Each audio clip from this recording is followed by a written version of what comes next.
তাই যেই না গুরুদেবের নামে জয় ধরে দিয়েছে, বলছে কেন তুমি এসেছো? বলে আমি তোমার কাছে দীক্ষা গ্রহণ করতে এসেছি। বলে আমি তো যাকে তাকে দীক্ষা দিই না।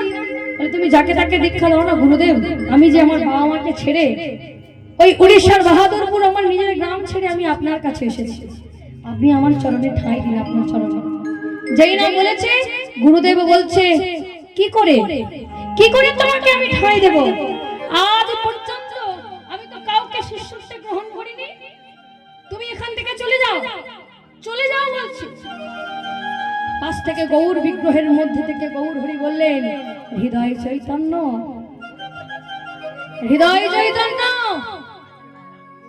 শোনো একটা কথা বলি, ওরে গুরু মেলে লাখে লাখে আর শিষ্য মেলে একে, তাই ওকে যে আমি তোমার কাছে টেনে এনেছি, তুমি ওকে দীক্ষা দাও, ওকে শিষ্যত্বে গ্রহণ করো। গুরুদেব মনে মনে বললেন গৌরহরিকে, গৌরহরি তুমি যা বলেছো আমি তাই করব, তবে তার আগে তো ওকে আমাকে একটু যাচাই করে দেখতে হবে। তাই কি করলেন, এই দক্ষিরাম, এই নে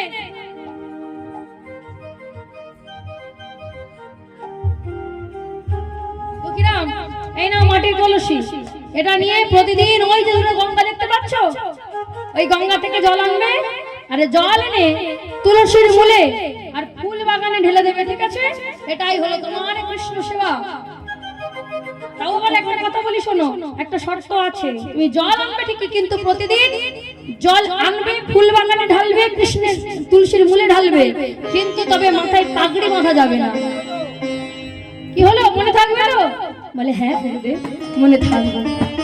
এইভাবে প্রতিদিন সেই ছোট্ট দুঃখীরাম কি করে, মাথায় করে মাটির কলসি নিয়ে ওই গঙ্গা থেকে জল এনে তুলসীর মূলে ঢালে আর ফুল বাগানে ঢালে, আর মুখে কি বলে জানো, প্রভাতে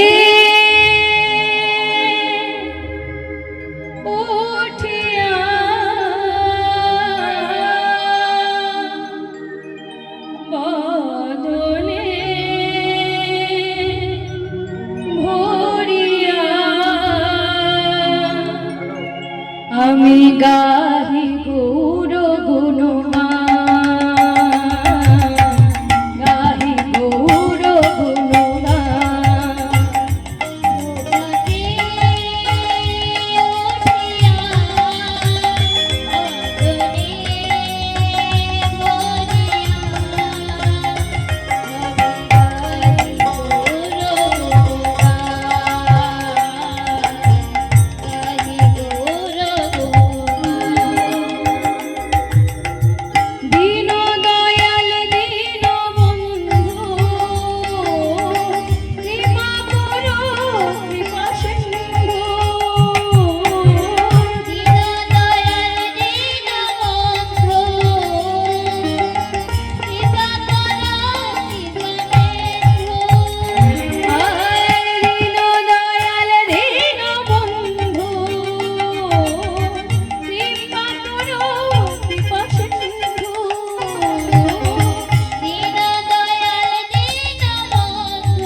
ঢেলে দেয়, আর এমন ভাবে ঢালতে ঢালতে হয়ে গেল মাটির কলসির ঘষা লাগতে লাগতে মাথায় হয়ে গেল তীব্র ঘা। তীব্র ঘা হতে হতে দেখতে দেখতে অবিরত পুঁজ রক্ত পড়ছে। দেখতে দেখতে সেই ঘায়ের মধ্যে থেকে পোকাও পর্যন্ত পড়ে যাচ্ছে, কিন্তু দুঃখীরাম কৃষ্ণ সেবা ছাড়ে না। প্রতিদিন খালি মাথায় করে ওই ঘায়ের জ্বালা যন্ত্রণা সহ্য করেও গঙ্গা থেকে জল এনে তুলসীর মূলে আর ফুল বাগানে ঢালে, কিন্তু এমন সময় একদিন আর সহ্য করতে পারছে না।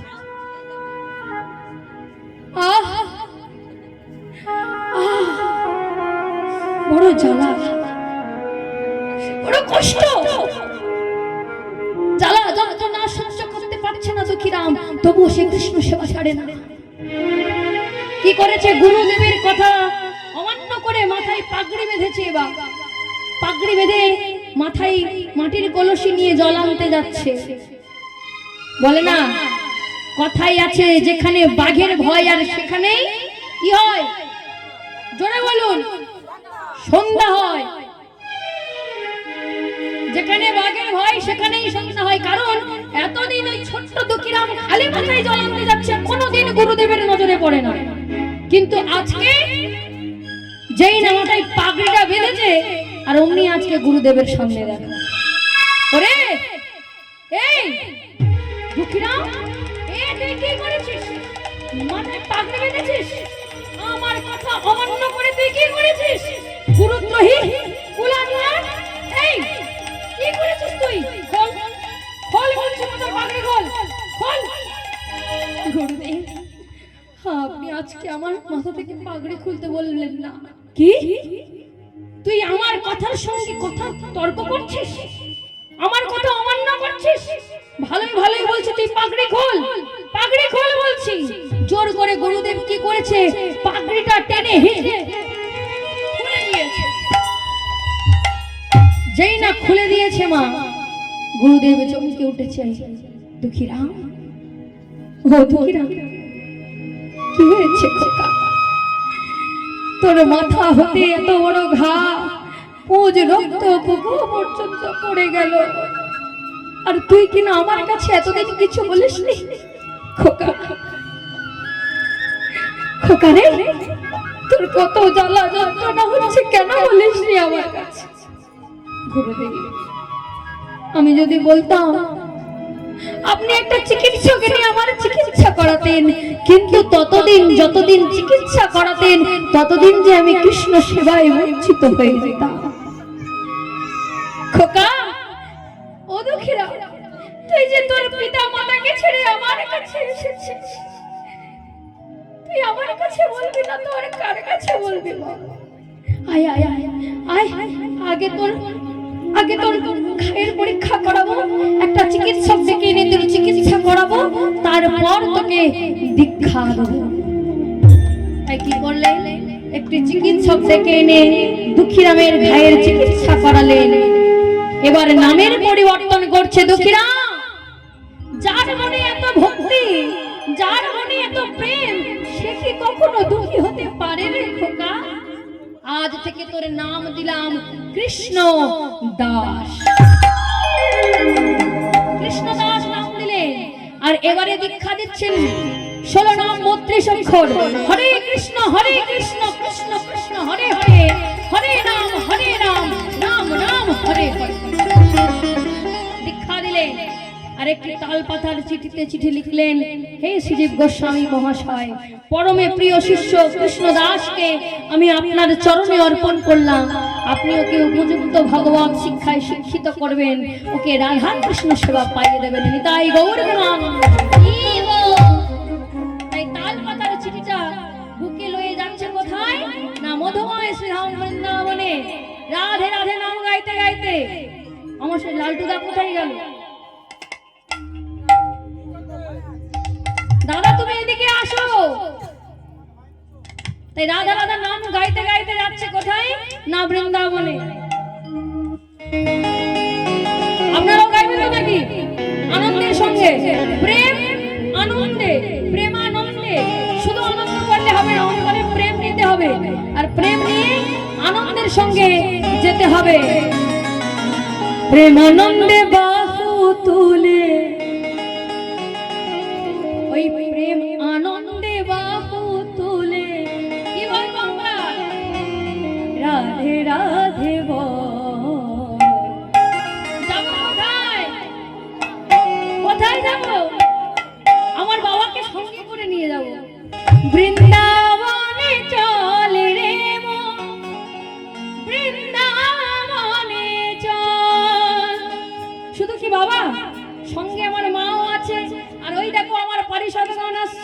এইবার তো নৃত্যটা হবে। কই রে মন আয় আয় আয়, বৃন্দাবনে চল রে মন, বৃন্দাবনে চল। হরি বল।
ভাবে আমার নামে জয়ধ্বনি দিলে?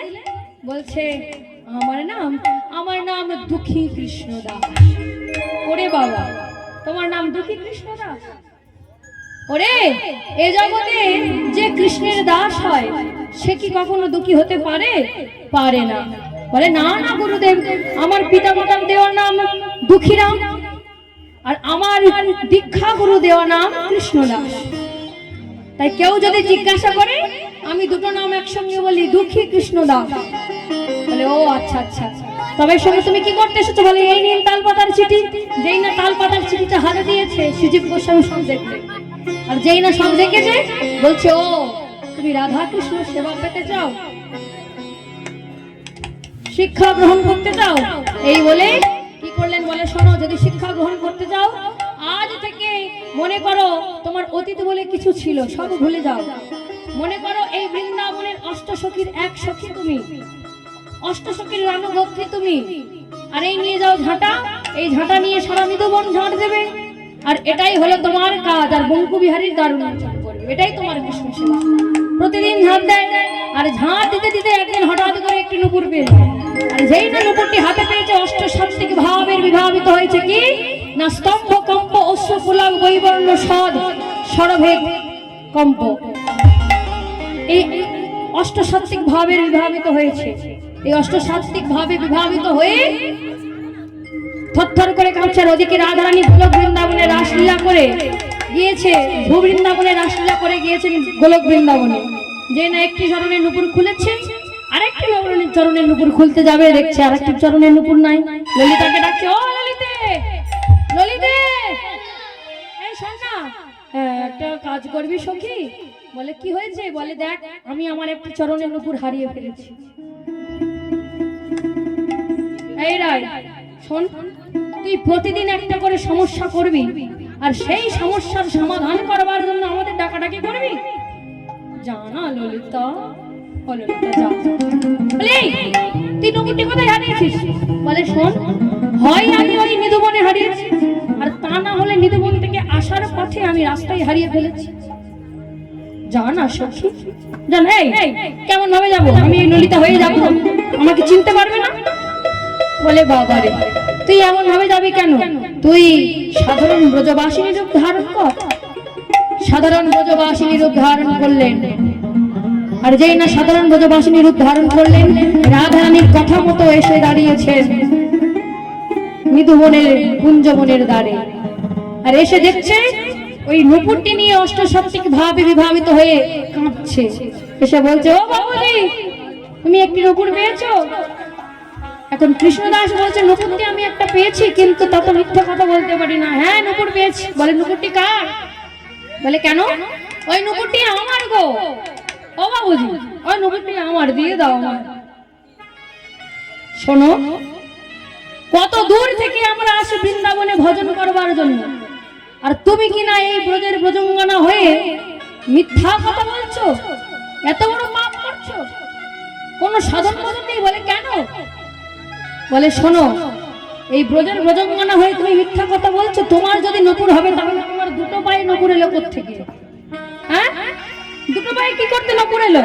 তখন ললিতা কি করেছে? ঘাগরাটা নিয়ে আরো ভালো করে ঢাকা দিচ্ছে, আর বাবুজি বলছে, বাবা রে, তুমি যতই ঢাকা দাও না কেন ধরা তুমি পড়ে গিয়েছো। বলে শোনো, নুপুর আমি তোমায় দেব না। তখন ললিতা বলছে, বাবুজি আসলে ঘটনা কি ঘটেছে জানো? এই নুপুরটি আমার নয়, এই নুপুরটি হলো আমার সখীর। বলে যদি তোমার সখীর হয় তোমার সখীকে নিয়ে আসো, ওই নুপুরের সঙ্গে এই নুপুর মিলিয়ে দেখবো, যদি মিলে যায় তবে দেবে। তাই ললিতা কি করলেন? রাধারানীর কাছে গেলেন। রাধারানীর কাছে গিয়ে বলছে, রাধে তোকে যেতে হবে। রাধারানী বলছে, আমি কেমন ভাবে যাব? তুই গেছিস ঠিক আছে, কিন্তু আমি গেলে যদি চিনে যাই। বলে কেন? তুই যে আমাকে শর্টকাট একটা পদ্ধতি বললি, সেই শর্টকাট পদ্ধতিটা তো তুই কর, তুইও সাধারণ ব্রজবাসিনী ধারণ কর, রূপ ধারণ কর। এখন রাধারানীকে ওই সাধারণ ব্রজবাসিনী রূপ ধারণ করিয়ে দিয়েছে। সাধারণ ব্রজবাসিনী রূপ ধারণ করে যেই না বাবুজির কাছে এসেছে, এখন বলছে, বাবুজি ওই নুপুরটি আমার। তোমার? বলে শোনো, তোমার নুপুর কিনা আমার সন্দেহ আছে। বলে কেন? বলে অন্য কারোর সঙ্গে আসলে আমি বিশ্বাস করতাম, কিন্তু তোমার সহিত, তুমি যে ওর সঙ্গে এসেছো, ওই তোমার সঙ্গীর সঙ্গে, ওই সখীর সঙ্গে এসেছে বলে আমার যত সমস্যা। বলে কেন? বলে আমার মনে হয় যার নুপুর সে ঘরে গিয়ে ঘুমিয়ে পড়েছে, আর তার পা থেকে খুলে তোমার পায়ে পরিয়ে নিয়ে এসেছে ওই নুপুরটি নেবে বলে। রাধারানী তখন বলছে বাহারি ভারী জ্বালাতনে পড়লাম তো। এই ললিতা, বাবুজি কি বলছে রে? ললিতা বলছে তাই তো, যেই না কৃষ্ণদাস বলেছে তখন রাধারানী বলছে তা হ্যাঁ গো বাবুজি, এই নুপুরটি আমার নয় তুমি বলছো ঠিক আছে, কিন্তু এই নুপুরটি যে আমার নয় তা তোমার কাছে কোনো প্রমাণ আছে কি? বলে শোনো, আমি যাতা বাবুজি নয়, সারা হৃদ মন আমি ঝাঁট দিই, এমনকি দিয়েছি, কিন্তু যেখানে এই নুপুরটি পেয়েছি, যার নুপুর তার চরণের ছাপ ওখানে পড়ে আছে। ওই পায়ের ছাপের সঙ্গে যদি ছাপ মিলে যায় তবেই নুপুর আমি দেব, তা না হলে নয়। এখন ললিতা বলছে এও রাধে, এই রাধে চল ছাপটা দিয়ে দে, দিয়ে দে ছাপ।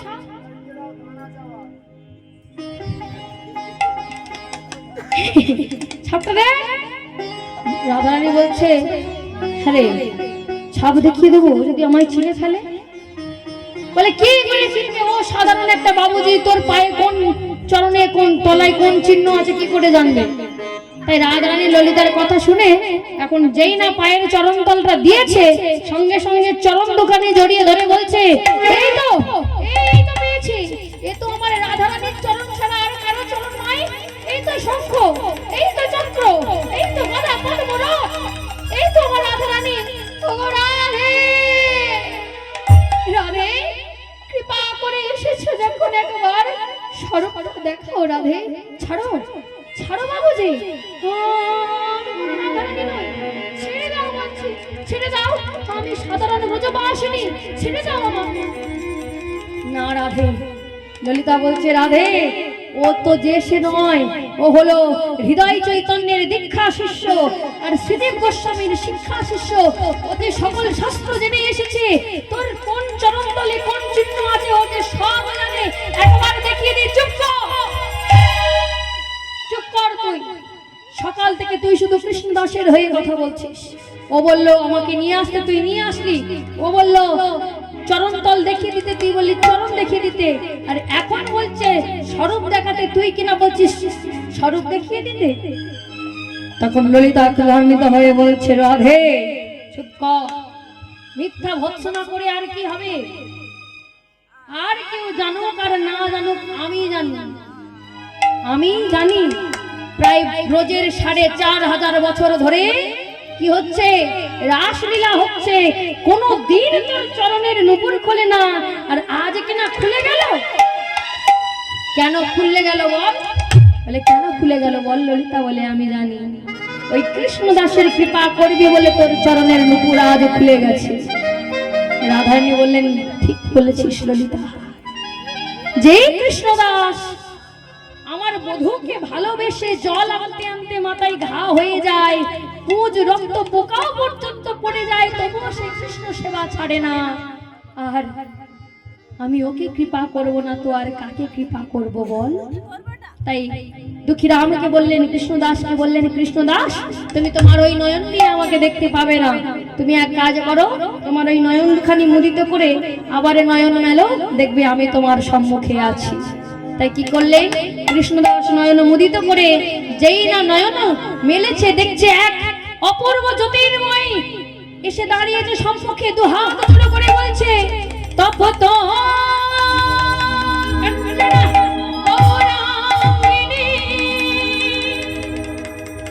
রাধে বনেশ্বরী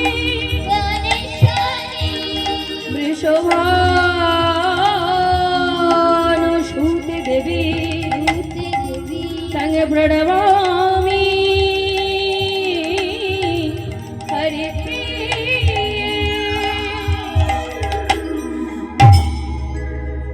প্রণাম করলেন। রায়ধনী বলছে কৃষ্ণদাস, ও কৃষ্ণদাস, শুনেছি তুমি নাকি খুব সুন্দর গান করো, তা আমাকে তুমি কেমন দেখছো একটা সুন্দর করে গান শোনাও তো দেখি। বলে শুনবে? তবে ওগো রাধে, এই যে একের দেখা আর অন্যের বলা, কোনো কি মিল হয়? দেখেছে একজন আর বলবে আর একজন, দেখেছে কে আর বলবেই বা কে? না, দেখেছে নয়ন আর বলবে বদন। কারণ নয়নের দেখার ক্ষমতা আছে, বলবার ক্ষমতা নাই, আর বদনের বলবার ক্ষমতা আছে, দেখবার ক্ষমতা নাই। তাই তো বলছে যে একের দেখার অন্যের বলা, যদি কোনো ভুল ত্রুটি হয় ওগো রাধে নিজ গুণে ক্ষমা করে দিও। ওগো এই কনক মুকুর, কনক মুকুর, কনক মুকুর পাতি, কনক মুকুর, কনক মুকুর পাতি, কনক মুকুর, কনক মুকুর পাতি, কনক মুকুর, কনক শ্যাময় অভিলাষে সুন্দর তনু, শ্যাময় অভিলাষে সুন্দর তনু, শ্যাময় অভিলাষে সুন্দর তনু, সাজায় কতেক ভাতি, সাজায় কতেক ভাতি, শ্যাময় অভিলাষে সুন্দর তনু, শ্যাময় অভিলাষে সুন্দর তনু, সাজায় কতেক ভাতি, সাজায় কতেক ভাতি। আরে রাই কনক মুকুর, কনক মুকুর, কনক মুকুর কাঁদে। কনক মানে হলো সোনা আর মুকুর মানে হলো আয়না। রাধারানীর বদন থেকে কৃষ্ণদাস বলছে, ওগো রাই তোমার বদন থেকে মনে হয় যেন সোনার আয়না, আর ওই সোনার আয়নায় আমি আমার বদনখানি দেখতে পাচ্ছি। আর তোমার বসন দেখে কি মনে হয় জানো? কি জানো? ওই নীল বসন রতন ভূষণ, নীল বসন রতন ভূষণ, নীল বসন রতন ভূষণ, জলদে দামিনী সাজে, জলদে দামিনী সাজে, ওই চাচর কেশর বিচিত্র বেণী, চাচর কেশর বিচিত্র বেণী, দুলিছে হাওয়ারি মাঝে, চাচর কেশর বিচিত্র বেণী, চাচর কেশর বিচিত্র বেণী, দুলিছে হাওয়ারি মাঝে, ও যে বেণী নয় যেন মনি দুলিছে, বেণী নয় যেন মনি দুলিছে, বেণী নয় যেন মনি দুলিছে, ওই সুবর্ণ মেঘ রশিখরে, বেণী নয় যেন মনি দুলিছে, সুবর্ণ রশিখরে, সুরঙ্গিনী ফণির মতো,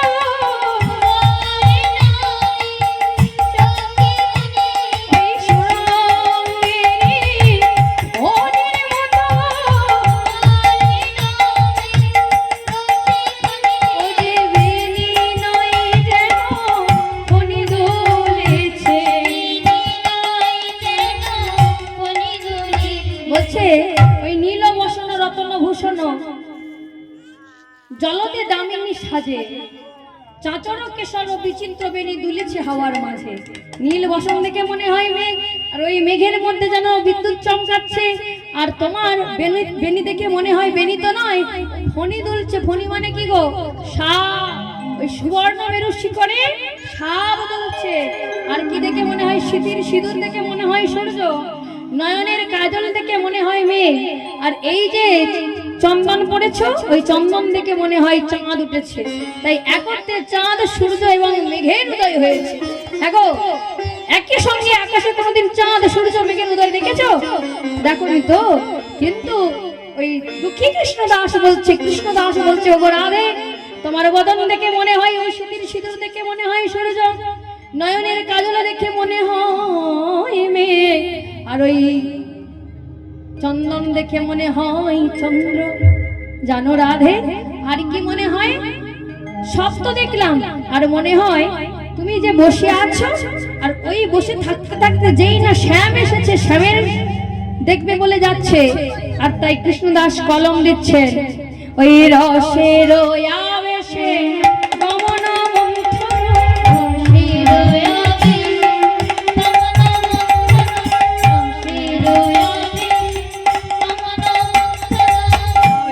ঢুলি ঢুলি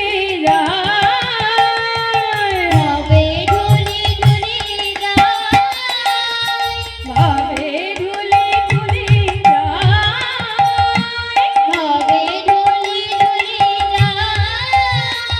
ওই আধ উড়নি ঈশত হাসনি,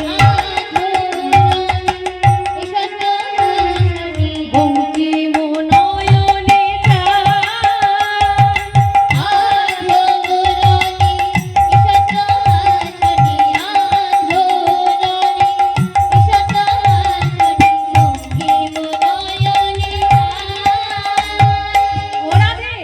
কি মনে হয় জানো? তুমি যেমন ভাবে যাচ্ছ মনে হয় যেন রসেরও আবেশে গমন মন্থর, মানে দ্রুত গতিতে যেতে চাইছে কিন্তু যেতে পারছে না, গতি যেন মন্থর হয়ে গেছে, ভাবে ঢুলি ঢুলি যায়। তাই রাধারানী বলছে, ওরে ও কৃষ্ণদাস, তোর গান শুনে ওই দেখ আমার শ্যাম এসেছে। আর এই শ্যাম দেখ আজকে সুন্দর করে সেজে এসেছে, একবার ফ্রেশ হয়ে এসেছে, ফ্রেশ। দেখ দেখ ওই শ্যাম এসেছে, আর ওই শ্যামকে দেখে এখন রাধারানী আনন্দ পেয়েছে, আর রাধারানী আনন্দ পেয়েছে, শ্যাম আনন্দ পেয়েছে তোর গান শুনে। তাই যেই শ্যাম যদি আনন্দ পেয়েছে, তাই আজ থেকে তোর নাম আর কৃষ্ণদাস নয়, আজ থেকে তোর নাম আর কনক মঞ্জরি নয়, আজ থেকে তোর নাম হলো শ্যামানন্দ। তাই এই ভক্ত শ্যামানন্দ অদ্বৈত আচার্য হলেন তিনি শ্যামানন্দ। রাধারানী তার চরণের নুপুর দিয়ে তিলক রচনা করে দিলেন, বললেন তুই যে নুপুর পেয়েছিস তার তো একটা প্রমাণ রেখে যেতে হবে, তাই না? তাই প্রমাণ রেখে দিলেন, তিলক রচনা করে দিলেন।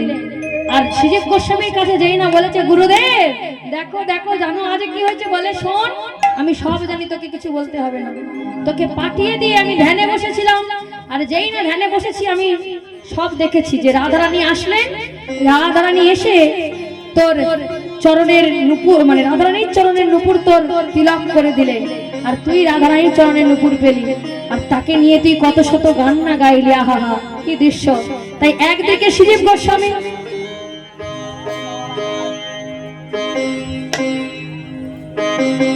তাই একদিকে শ্রীজীব গোস্বামী, আর একদিকে হৃদয় চৈতন্য ঠাকুর, আর মাঝে আছে কে? কে আছে? দুঃখীরাম কৃষ্ণদাস কনক মণ্ডলী।